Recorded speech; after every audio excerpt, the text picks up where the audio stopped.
கொஞ்சம் பயமுறுத்துகிற செல்வாக்கு தான். அதனால் இவ்வளவு பேர் தயாராகிட்டாங்க. மணி 7:20. ஒரு 8:40 வரைக்கும் தாங்குவீங்களா?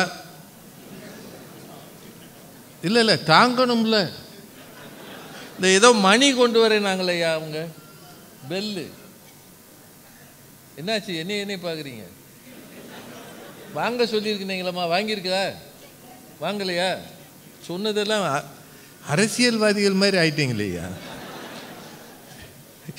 எலெக்ஷனுக்கு முன்னாடி ஒன்று, எலெக்ஷனுக்கு பின்னாடி ஒன்று. பெல் இந்த வாங்க சொல்லியிருக்கு, போயிருக்குன்னு சொன்னாங்க ஐயா. நானும் நம்பி வந்துட்டேன். எப்படி நான் மணி அடிக்கிறது? ஏதாவது பக்கத்தில் கோயில்கள் இருந்தால் ஒரு மணி எடுத்துகிட்டு வாங்க. எனிவே, இப்போ 6 பேர் தயாராகிட்டாங்க. நீங்கள் தயாராகிட்டீங்க. 8:45 நான் சொல்கிறேன். கொஞ்சம் முன்ன பின்ன இருந்தால் பொறுத்துக்கங்க, பார்த்துக்கங்க. ஏன்னா ரோட்டரி சங்கத்து உறுப்பினர்கள் நிச்சயமாக எழுந்து போக மாட்டாங்க. தறி நெசவாளர்கள் தறியில் உட்காந்தாலே எந்திரிக்க மாட்டாங்க, பட்டிமன்றத்தில் எந்திரிக்க போகிறாங்க. அதனால் நீங்கள் எல்லாரும் கேட்பீர்கள் என்ற நம்பிக்கையில் நிகழ்வை தொடங்குகிறேன். எல்லாம் எந்திரமயம், இன்பமா துன்பமா என்ற தலைப்பில் இன்பமே என்று பேச வருகிறார் அருமைக்குரிய தம்பி சிவகுமார் அவர்கள். அவரை உங்கள் சார்பிலே அழைத்து அமைகிறேன். நன்றி, வணக்கம்.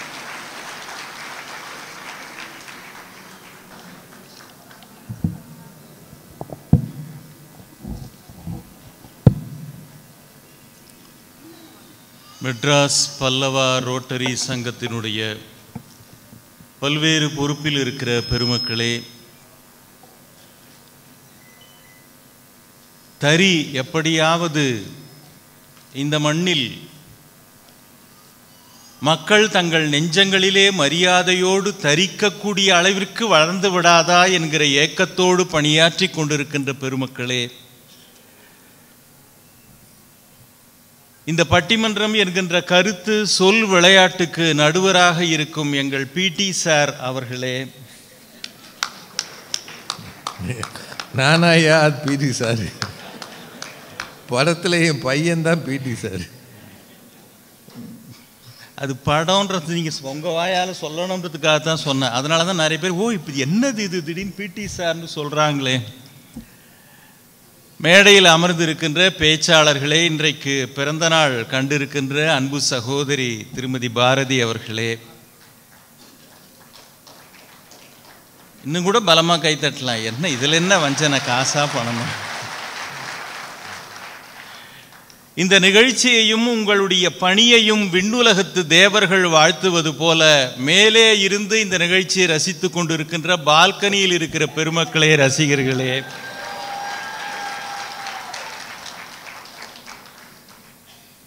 உங்கள் அனைவருக்கும் என்னுடைய பணிவான வணக்கங்களை தெரிவித்துக் கொள்கிறேன். கனம் நடுவர் அவர்களே, எனக்கு இந்த தறி நெசவாளர்களை பற்றி நினைக்கிற பொழுது எல்லாம் நிரம்ப கற்றறிந்த அறிஞர்களை பற்றிய நினைவுதான் வரும். காரணம், 2 பேருமே நூல் அறிவு மிகவும் பெற்றவர்கள் என்கிற காரணத்தினால். நான் முதலிலேயே சொல்லிவிடுகிறேன், எல்லாம் எந்திரமயம் என்பது இன்பம் என்றால், எல்லாம் என்றால் எல்லாம் என்று அர்த்தம் இல்லை. சரி, மனிதர்கள் இல்லாமல், பறவைகள் இல்லாமல், ஆகாயம் இல்லாமல், அருவி இல்லாமல், குருவி இல்லாமல் முழுக்க முழுக்க எந்திரமயமானது இன்பம் என்று ஒரு வாதத்தை நாங்கள் வைக்கவில்லை. எங்கு எல்லாம் மனிதர்கள் செயல்பட்டால் களைப்பு அதிகமாகுமோ, சலிப்பு அதிகமாகுமோ, உழைப்பு அதிகமாகுமோ, நேர விரயம் அதிகமாகுமோ, அந்த வேலைகளை எல்லாம் எந்திரங்கள் செய்கிற பொழுது மனிதனுக்கு வாழ்க்கை இன்பமாகவும் சௌகரியமாகவும் லகுவாகவும் ஆகிறது என்பதுதான் எல்லாம் எந்திரமயம் இன்பம் என்பது எங்கள் வாதம். அருமை. அதுக்காக எல்லாம்ன்ற ஒரு வார்த்தையை பிடிச்சிக்கிட்டு தொங்கிட்டு இருக்கக்கூடாது. அதுக்காக நான் சொல்ல வரேன். யார் தொங்குறா? இல்ல, வாதம்னு வந்துட்டா சொல்றேன். ஏதோ சொல்றீங்க, எனக்கு புரியல. நடுவர் அவர்கள் தொடக்கத்திலேயே சொன்னாங்க எல்லாம் வண்டி கட்டிட்டு வந்திருக்கிறாங்க அப்படின்னு. நீங்க சொன்ன மாதிரி அதுக்கு பதிலாக நடந்து தான் வருவோம், எந்திரமயம் துன்பம்னு 3 பேர் சொல்ல போறாங்க, நல்லாசிரியர் விருது வேற வாங்கிறவர் சொல்றாருன்னு நம்ம நடந்தே வருவோம்னு முடிவு பண்ணா இந்த நிகழ்ச்சி முடிஞ்சு 1 வாரம் கழிச்சு தான் இங்க எல்லாம் வந்து சேர்ந்துருப்பீங்க. ஒண்ணுமில்ல, புலவர் குரோம்பேட்டையிலிருந்து முடிச்சிட்டு இவர் நடந்தே போட்டுமே. நடுவர் அவர்களே, நான் என்னுடைய அனுபவத்தை சொல்றேன். நான் குரோம்பேட்டையில் இருக்கிறேன், ஒரு நிகழ்ச்சிக்காக சென்ட்ரல் போறேன். சென்ட்ரல் ஸ்டேஷனுக்கு ட்ரெயினை பிடிக்க குரோம்பேட்டையிலிருந்து சென்ட்ரலுக்கு போனோம் அப்படின்னா நடந்து போனோம்னா எப்படியும் 3 மணி நேரம் 4 மணி நேரம் ஆகும், வேகமாக நடந்தா கூட. ஆனால் மெட்ரோ ரயில் வந்திருக்குங்க, ஆச்சரியம். மெட்ரோ ரயிலில் போன வாரம் ஒரு பயணம் போகிறேன் நான், சென்ட்ரல் ஸ்டேஷன் போனோன்னு. போன உடனே பக்கத்தில் ஏகப்பட்ட கூட்டம் மீனம்பாக்கத்தில் ஏறுது, அதுக்கு பிறகு கிண்டியில் வேறு ஏறுது. ஒரு அம்மா கையில் குழந்தையோடு இருந்து கஷ்டப்படுறாங்க, கொடுங்கம்மா நான் மடியில் வச்சுக்கிறேன்னு அதை வாங்கி மடியில் வச்சுக்கிட்ட பிறகு தான் தெரிஞ்சுது அது குழந்தை வடிவத்தில் இருந்தால் குட்டி சாத்தான் அப்படின்னு. பக்கத்தில் ஒருத்தர் தூங்கிட்டு இருக்கிறாரு, அவர் பேக்கெட்டில் இருந்த செல்ஃபோனை பிடுங்குது, அவர் போட்டிருக்க கூலிங் கிளாஸை பிடுங்குது, அவர் காதை பிடிச்சி இழுக்குது, அவர் கண்ணை திறந்து என்ன ஒரு முறைச்சிட்டு புள்ள வளர்க்க தெரியாமலாம் ஏன் வண்டியில் வரீங்கன்றாரு. அடுத்த ஸ்டேஷன்ல எங்க கல்லூரி மாணவர்கள் 4 பேர் எழுதி, சார் உங்க பையன் உங்களை மாதிரியா இருக்கிறான் சார்றான். ஏய், என் பையன் என்ன மாதிரி இருப்பான், அதுக்காக என்ன மாதிரி இருக்கிறவங்கள என் பையனா?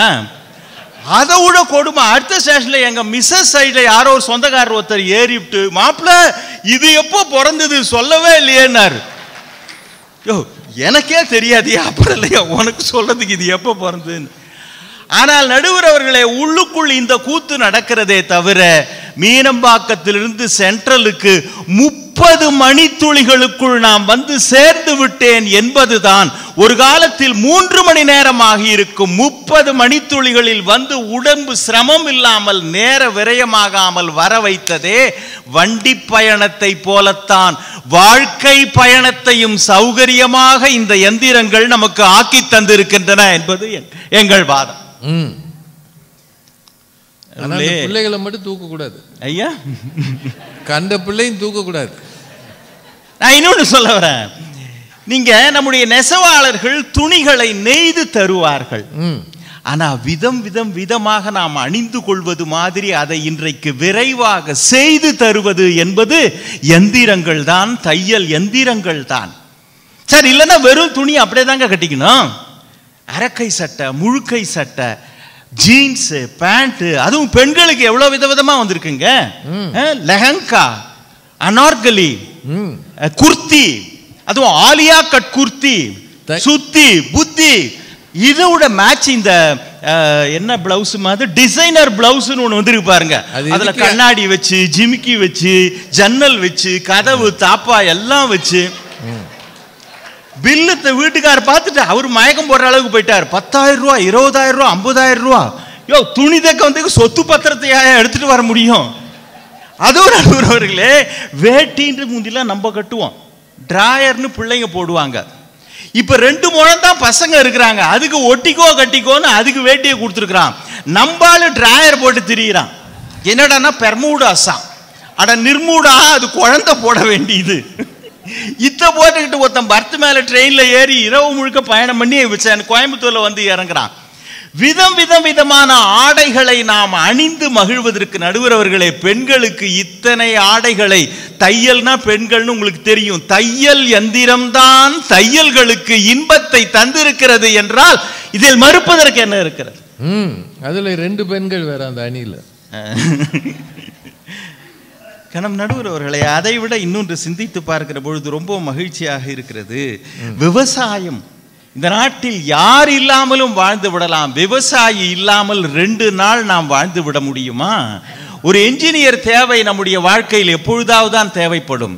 ஒரு வக்கீலினுடைய தேவை நமக்கு இருக்கவே வேண்டாம். ஆனால் ஒரு விவசாயி ஒவ்வொரு நாளும் நம் ஒவ்வொருவருக்கும் 3 வேளை தேவைப்படுகின்றான். ஒரு காலத்துல உழவு மாட்டுக்கு இணையா விவசாயி கடுமையாக வயலிலே உழைத்து கொண்டிருந்தான். வியர்வை சொட்ட சொட்ட அந்த மாடுகளைப் போலவே அவனும். ஆனால் இன்றைக்கு அவனுடைய அத்தனை வேலைகளையும் எந்திரங்கள் செய்ய ஆரம்பித்து விட்டன. நாற்று நடுவதற்கு, களை பிடுங்குவதற்கு, மருந்து தூவுவதற்கு, மண்ணை புரட்டி போடுவதற்கு என்று விதவிதமாக விவசாயிக்கு வந்திருக்கிறது. Cultivator, rotavator, thresher, seed feeder, land leveller, fertiliser dispenser, sprinkler. ஒரு காலத்தில் வியர்வைதான் ஏராளமாக அவனிடமிருந்து வெளிப்பட்டு கொண்டிருந்தது. ஆனால் இன்றைக்கு விவசாய பெருங்குடி மக்களுக்கு வியர்வை என்பது மிச்சமானது, நாட்டின் விளைச்சல் என்பது உச்சமானது. என்றால் ஏக்கர் கணக்கில் நாம் விளைச்சலை செய்கிறோமே, அது டிராக்டரால் வந்த மிகப்பெரிய இன்பம் அல்லவா நடுவர்களே? மறந்துட முடியுமா? நீங்க நூற்றுக்கணக்கான மரங்களுக்கெல்லாம் உரம் வைக்கிறதுனா, இப்ப தென்னை மரத்துக்கு உரம் வைக்கிறதுனாங்க அந்த பாலை இருக்கே அது மேல ஒவ்வொரு மரத்து மேலையும் ஏறி ஏறி வைக்கணும், அப்பதான் அதுல பூச்சி வராம இருக்கணும். ஆனா இன்னைக்கு ட்ரோன்ல அப்படியே போனா ஒரு மணி நேரத்துல நூற்றுக்கணக்கான தென்னை மரங்களுக்கு உரம் தெளித்து விட முடிகிறது. பெரியவர் ஒருத்தர் தான் மரத்துக்கு உரம் வச்சுக்கிட்டே இருந்தாரு. கல்லூரியில் படித்த ஒரு பையன் அங்கேருந்து போனான். பெரியவரே என்ன பண்ணிட்டு இருக்கிறான்னு, உரம் வைக்கிறேன்ப்பா, அப்போதான் நல்லா இதில் காய்க்கும்னு. யூரியா இன்னும் ஒரு 1 கிலோ வை, அப்போதான் மாங்காய் இதில் நல்லா காய்க்கும்னா. இல்லைப்பா, யூரியா 1 கிலோ வச்சாலாம் மாங்காய் காய்க்காதுப்பா. அட வெய் பெருசு, 1 கிலோ வச்சாதான் இதில் நல்லா மாங்காய் காய்க்கும்னு அவர் சொன்னார். இல்லைப்பா, 1 கிலோ வச்சாலாம் மாங்காய் காய்க்காது. அட நான் படிச்சிருக்கிறேன் வைங்க அப்படின்னா. அவன் சொன்னான், இல்லைப்பா இதில் மாங்காய் காய்க்காது, ஏன்னா இது மாமரம் இல்லை தென்னை மரம்டா, இதுல எப்படி மாங்காய் காய்க்கும்? நம் நடுவர் அவர்களே, மருத்துவம் என்கின்ற துறை இன்றைக்கு எத்தனை உயிர்களை காப்பாற்றுகிறது என்றால் அதற்கு ஹைடெக் மெடிக்கல் மெஷின்ஸ் எவ்வளவு பெரிய துணை இருக்கிறது. நம்முடைய இதய துடிப்பு நல்லா இருக்கா, ரத்த ஓட்டம் நல்லா இருக்கா, கணையம் எப்படி இருக்கிறது, கல்லீரல் எப்படி இருக்கிறது. ஒரு கார்ல போறப்போ ஒரு சின்ன விபத்து ஒன்று நடந்துன்றதுக்காக எம்ஆர்ஐ ஸ்கேன் எதுக்கும் எடுத்துருங்கன்னாரு எங்க டாக்டர் நடுவர் அவர்களே. அதை எடுத்து 360 டிகிரிஸ்ல அப்படியே அந்த ஃபில்மை கொண்டு போய் டாக்டர் பார்த்துட்டு அப்புறம் வீட்டில் கொண்டு போய் காமிச்சேன். பாத்தியா, இதான் என்னுடைய மூளையோட படம்னா. எங்க வீட்டில் உடனே உங்க மூளையா இருக்காதே, இருக்காதுன்றாங்களா இல்ல இது மூளை இல்லைன்றாங்களா? இல்ல நான் டாக்டர்கிட்ட காமிச்சிட்டேன், ரொம்ப நல்லா ஆரோக்கியமா இருக்குன்னு சொன்னாரு. எதுக்கும் நல்ல டாக்டரா பாருங்களான்றாங்க. கனம் நடுவர் அவர்களே, எவ்வளவு கருவிகள் ஒவ்வொரு நாளும். ஐயா, பாகிஸ்தான் நாட்டை சேர்ந்த ஒரு பெண்ணுக்கு இந்தியாவிலே சென்னையிலே இதய மாற்று அறுவை சிகிச்சை வைத்திருக்கிறார்கள் என்றால் தேசங்கள் பிளவுபட்டு இருக்கலாம், ஆனால் எந்திரங்கள் தான் நம்மை ஒன்று சேர்க்கின்றன என்கின்றதற்கு இதைவிட சிறந்த உதாரணம் வேறு என்ன இருக்கிறது?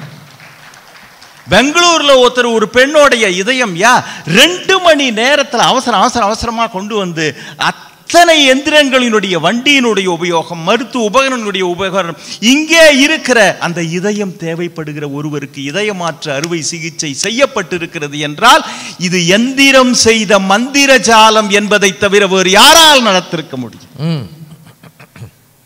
கணம் நடுவர் அவர்களே, இன்னொன்று யோசித்து பாருங்கள்.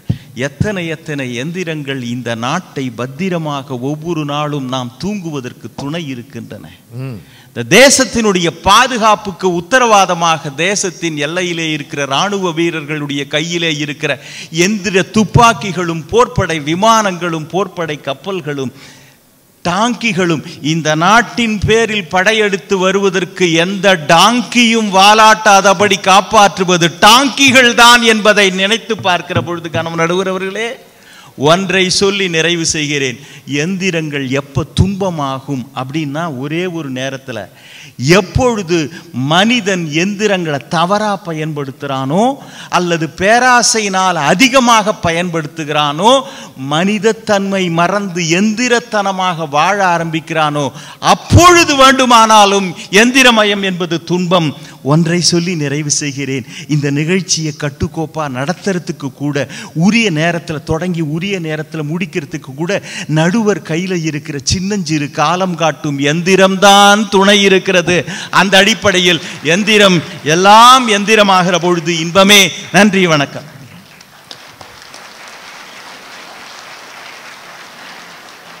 என்ன, என் கையில் மணிங்கிற ஒரு எந்திரம் இல்லை. அது இருந்திருந்தா அப்பப்போ அடிச்சிருக்கலாம். அவருக்கு அந்த டைம் சொல்ல முடியலை. ரொம்ப அருமையாக தொடங்கியிருக்கிறார் தம்பி.